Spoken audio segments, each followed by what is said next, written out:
seri ensiklomini Keajaiban Tubuh, Mata yang Bersinar oleh Dingy Weran, ilustrasi oleh Pipi Zhu, dari Fantastik. Aku punya 2 mata, Mama punya 2 mata, Papa punya 2 mata, kakek dan nenek juga. Anjing di rumah, kucing tetangga, burung di pohon, ikan di kolam, serangga di dahan, semut di tanah, kupu-kupu yang terbang dengan indah, lebah yang mengumpulkan madu, bahkan nyamuk yang menyebalkan juga punya 2 mata. 2 mata membuat kita dapat melihat dunia dalam 3 dimensi. Jika kita menutup mata, semuanya akan tidak terlihat. Tapi kita masih bisa merasakan adanya cahaya. Kalau tidak menyalakan lampu saat keadaan gelap, mata manusia tidak bisa melihat dengan jelas. Tapi kucing justru dapat melihat di tengah kegelapan. Serigala, macan tutul, singa, dan burung hantu juga dapat melihat di kegelapan. Hal itu karena masih ada cahaya pada malam hari meskipun sangat redup. Hewan-hewan tersebut juga punya mata yang unik. Aku punya sepasang mata yang besar. Retinaku memiliki banyak sel sensorik. Aku tidak takut gelap. Aku juga hewan noktural yang beraktivitas pada malam hari. Mataku berwarna hijau berkilau. Mataku punya titik-titik kristal seperti cermin. Bagian itu mengumpulkan cahaya redup dan memantulkannya sehingga aku dapat melihat dalam kegelapan. Lampu menyala. Tempat yang disinari cahaya kini dapat terlihat. Serigala abu-abu datang, cepat lari. Ada macan tutul, cepat lari. Singa datang, cepat lari. Pada siang hari, di bawah sinar matahari yang terang, hewan noktural mengalami kesulitan melihat sesuatu, tidak seperti saat malam hari. Bagaimana mata bisa melihat sesuatu? Mata memiliki kamar kecil yang berbentuk bulat. Kamar ini memiliki 1 jendela, yaitu pupil. Cahaya yang dipantulkan benda-benda di sekitar kita akan melewati pupil. Lalu cahaya tersebut diproyeksikan pada dinding di dalam kamar. Dinding ini bernama retina. Gambar yang diproyeksikan akan berbentuk terbalik di dalam retina. Setelah gambar diterima retina, informasi itu akan dikirim ke otak melalui saraf optik. Otak akan meneliti informasi, lalu meletakkan gambar dengan benar sehingga kita dapat mengetahui benda yang dilihat. Pupil adalah jendela, tempat cahaya masuk. Perhatikanlah bagian bola mata yang hitam. Di tengahnya terdapat bola kecil yang bernama pupil. Cahaya masuk lewat sini. Ketika cahaya kuat, pupil akan mengecil untuk mencegah kelebihan cahaya yang masuk. Saat cahaya meredup, pupil akan membesar agar cahaya masuk lebih banyak. Selain redup atau terang cahaya, emosi juga dapat memengaruhi ukuran pupil. Saat melihat orang yang disukai, pupil akan membesar. Saat melihat orang yang dibenci, pupil akan mengecil. Saat gembira, pupil akan membesar. Saat bosan, pupil akan mengecil. Itu sebabnya banyak orang yang mengatakan bahwa mata adalah jendela jiwa. Bagian di sekitar pupil disebut iris. Orang berwarna kulit berbeda akan memiliki warna bola mata yang berbeda. Iris mereka pun memiliki ragam warna. Sebagian besar orang Eropa memiliki iris berwarna biru, hijau, kuning, abu-abu.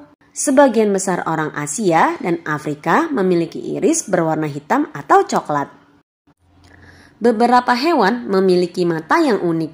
Lihat, mata ikan sebelah berada di satu sisi bagian kepala. Kedua mata bunglon dapat melihat ke arah yang berbeda.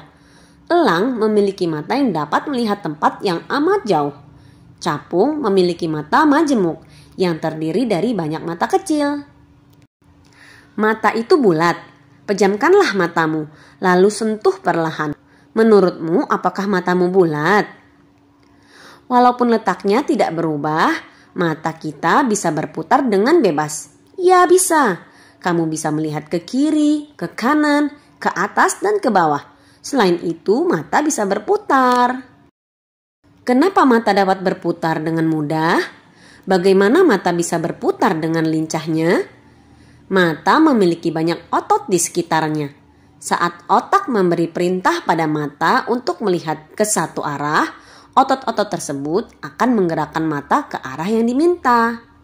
Mata bisa mengeluarkan air mata, tak hanya saat merasa sakit, tetapi juga saat kita sedih, kelilipan, menghirup bau bawang, atau saat ada serangga yang tidak sengaja masuk ke mata. Hal-hal semacam itu dapat membuat air mata kita keluar.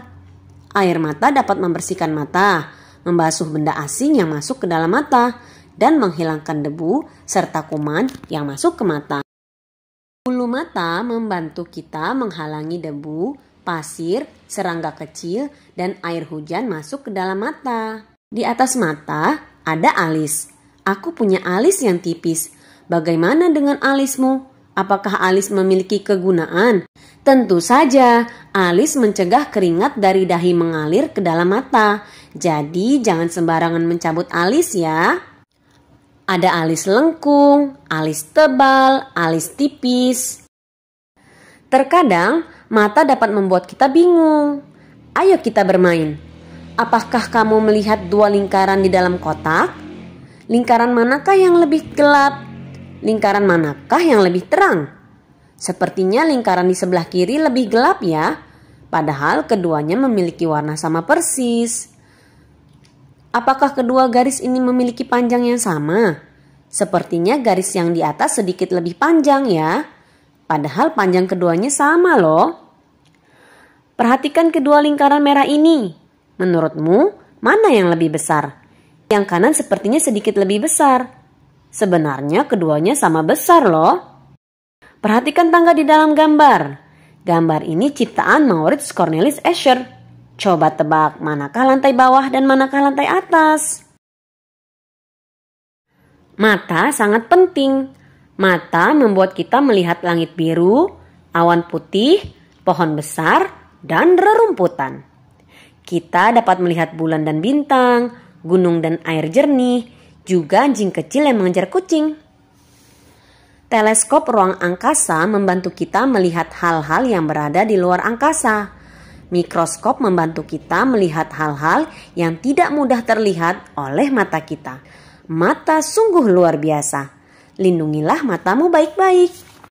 Jangan terlalu lama menonton atau bermain komputer dalam waktu lama. Biarkan matamu beristirahat sejenak. Selain itu, jangan menonton TV atau bermain komputer terlalu dekat. Duduklah dengan posisi benar. Jangan membaca buku di tempat yang gelap. Gunakan cahaya yang cukup terang saat membaca. Jangan membaca buku di tempat yang terlalu terang. Matamu dapat terkena iritasi. Saat membaca atau menulis, duduklah dengan benar. Ambil jarak sekitar 30 cm dari buku atau kertas. Ayo, tebak mata ini milik siapa? Bagaimana cara melindungi mata? Saat membaca atau menulis, gunakan pencahayaan yang cukup. Jangan terlalu redup atau terlalu terang. Hal itu akan mengurangi kerusakan pada mata akibat refleksi cahaya dari kertas. Duduklah dengan benar. Jika terlalu membungkuk saat membaca atau menulis, otot-otot di sekitar mata bisa menjadi tegang dan dapat menyebabkan rabun jauh atau miopia. Jaga jarak mata dengan buku saat membaca atau menulis. Jarak yang baik adalah sekitar 30 cm. Selain itu, atur ketinggian meja dan kursi sehingga sesuai dengan tinggi kita. Kurangi bermain ponsel, komputer, dan produk elektronik lainnya. Jangan terlalu lama menonton TV, membaca buku, atau mengerjakan pekerjaan rumah lain. Jika sudah mencapai 30 menit, beristirahatlah. Tidurlah yang cukup. Atur waktu belajar dan beristirahat. Perbanyak olahraga dan sering-seringlah melihat ke arah jauh untuk mengendurkan otot mata. Ini berguna untuk mencegah rabun jauh. Konsumsi nutrisi yang seimbang dan jangan makan sembarangan. Lakukan pemeriksaan mata secara rutin. Ayo temukan fakta menarik tentang tubuhmu. Tubuh kita sangat ajaib. Ada otak yang pintar, mata yang bersinar, lubang hidung yang unik, kaki tangan yang lincah, bahkan bisa mengeluarkan kotoran yang ajaib. Baca yang ini juga yuk, otak yang pintar.